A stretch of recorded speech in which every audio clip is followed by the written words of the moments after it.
ಬರ್ತಾ ಇದ್ದೇವೆ. ಹಲೋ, ನಮಸ್ಕಾರ. ಸುಶೀಲಾ ಭಟ್ಕಂಡಿಗೆ ಅವರು ಹೇಳಿ. ಸುಶೀಲಕ್ಕ, ಒಂದು ನೆನಪಿನ ಶಕ್ತಿಯನ್ನು ಯಾವ ರೀತಿಯಲ್ಲಿ ಹೆಚ್ಚಿಸಬಹುದು? ಒಂದು ಮನುಷ್ಯರ ಸ್ವರದಿಂದ ಎಲ್ಲ ನೋಡಿ, ಮನೋಪ್ರಸಾದ್ರು ಫೋನ್ ಮಾಡಿದ ಕೂಡಲೇ ಇಂತ ಅಂತ ಹೇಳ್ತಾರೆ. ನಮ್ಗೆಲ್ಲ ಅದು ಬರೋದಿಲ್ಲ. ನನ್ನ 3 ಮಗಂದಿರಿಗೂ ದೊಡ್ಡ ಮಗ ಫೋನ್ ಮಾಡಿದ್ರೆ ಗೊತ್ತಾಗುದಿಲ್ಲ, ನನಗೆ ಮಗ ಫೋನ್ ಮಾಡ್ತಾನೋ ಚಿಕ್ಕ ಮಗ ಫೋನ್ ಮಾಡ್ತಾನೋ ಅಂತ ಗೊತ್ತಾಗಲ್ಲ. ಎಲ್ರು ಮಕ್ಕಳು ಅಂತ ಗೊತ್ತಾಗ್ತದೆ ಹೊರತು ಅವರ ಸ್ವರದಿಂದ ಕಂಡಿಲಿಕ್ಕೆ ಆಗೋದಿಲ್ಲ. ಯಾವ ರೀತಿಯಲ್ಲಿ ಸ್ವರ ಮತ್ತೆ ನೆನಪಿನ ಶಕ್ತಿಯನ್ನು ಹೆಚ್ಚಿಸಬಹುದು ಅಂತ ನಿಮ್ಮ ಹತ್ರ ಒಂದು ಪ್ರಶ್ನೆ. ಆಗ್ಲಿ. ಇದೇ ಪ್ರಶ್ನೆಯನ್ನು ಮಾಧವ ಸ್ವರ್ಣ ಅಭಿವೃದ್ಧಿ ಅಧಿಕಾರಿ ನ್ಯಾಷನಲ್ ಇನ್ಶೂರೆನ್ಸ್ ಕಂಪನಿ ಕಳಿಸಿದ್ದಾರೆ. ನೆನಪಿನ ಶಕ್ತಿಯ ವೃದ್ಧಿಯೂ ಸಾಧ್ಯವೇ? ಇದೇ ಪ್ರಶ್ನೆಯನ್ನು ಪಿಎಫ್ ಎನ್ಕ್ಲೇವ್ ವಾಮಂಜೂರಿನಿಂದ ಎಂ ನಿತೇಶ್ ಅವರು ಕೂಡ ಕೇಳಿದ್ದಾರೆ. ನೆನಪಿನ ಶಕ್ತಿ ಅಂದ್ರೆ ಮೆಮೊರಿ ಪವರ್. ನೆನಪಿನ ಶಕ್ತಿ ಖಂಡಿತವಾಗ್ಲೂ ಯಾರು ಬೇಕಾದ್ರೂ ಸಾಧನೆ ಮಾಡಬಹುದು. ನೆನಪಿನ ಶಕ್ತಿನ ನಾವು ಬೆಳೆಸಬಹುದು. ಈಗ ಒಂದು ಉದಾಹರಣೆ, ಎಷ್ಟೋ ಸಲ ನಮ್ಮಲ್ಲಿ ಕೆಲವು ಘಟನೆಗಳು ನಡೆದಿರುತ್ತೆ. ಆ ಘಟನೆಗಳು ಮರೆಯೋದಕ್ಕೆ ಪ್ರಯತ್ನ ಮಾಡ್ತಾ ಇರ್ತೀವಿ.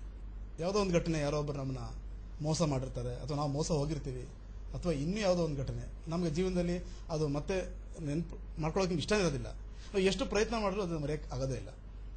ಅದೇ ರೀತಿಯಲ್ಲಿ ಎಷ್ಟೋ ವಿಷಯಗಳು ನಾವು ನೆನಪು ಇಟ್ಕೋಬೇಕು ಅಂತ ಮರ್ತು ಹೋಗ್ತೀವಿ. ಉದಾಹರಣೆಗೆ, ಬೆಳಗ್ಗೆ ಮನೆಯಿಂದ ಹೊರಡ್ಬೇಕಾದ್ರೆ ಗಂಡನಿಗೆ ಹೆಂಡತಿ ಹೇಳ್ತಾಳೆ, ಸಂಜೆ ಬರಬೇಕಾದ್ರೆ ಇಂತಿಷ್ಟು ಐಟಮ್ ತಗೊಂಬನ್ನಿ ಅಂತ.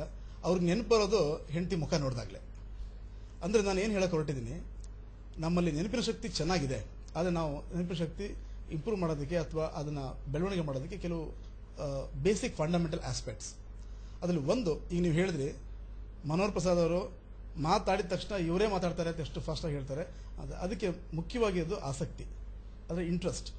ನಿಮಗೆ ಒಂದು ಕ್ಷೇತ್ರದಲ್ಲಿ ಅತ್ಯಂತ ಆಸಕ್ತಿ ಇದ್ದಾಗ ಖಂಡಿತವಾಗಿ ನೀವು ಆ ಮೆಮೊರಿ ಬೆಳೆಸೋಕ್ಕೆ ಸಾಧ್ಯ. ಇನ್ನೊಂದು ಉದಾಹರಣೆ, ಈಗ ನಿಮ್ಮ ಮನೇಲಿ ನಿಮ್ಮ ಮಕ್ಕಳು ಓದ್ತಾ ಇರ್ತಾರೆ.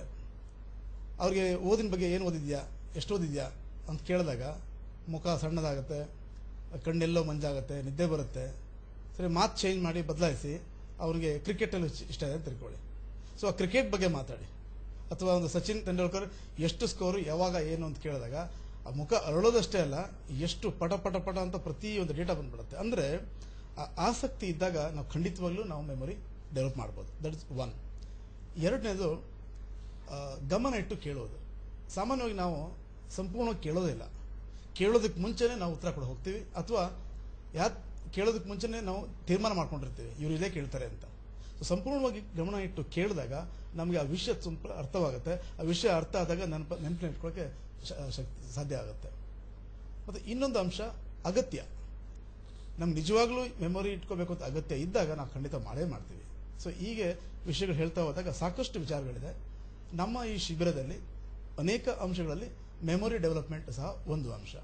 ಅಂದರೆ ಹೆಚ್ಚಿಗೆ ನೆನಪಿಟ್ಕೊಳ್ಬೇಕು ಹೇಗೆ, ಅದರಲ್ಲಿ ಈಗ ಹೇಳಿದಾಗೆ ಒಂದು ಆಸಕ್ತಿ, ಇನ್ನೊಂದು ಗಮನ ಇಟ್ಟು ಕೇಳುವುದು, ಮತ್ತು ಇನ್ನೊಂದು ಅಂಶ ಅಂತಂದರೆ ಅಗತ್ಯ. ಅವನಿಗೆ ಅಗತ್ಯ ಇದ್ದಾಗ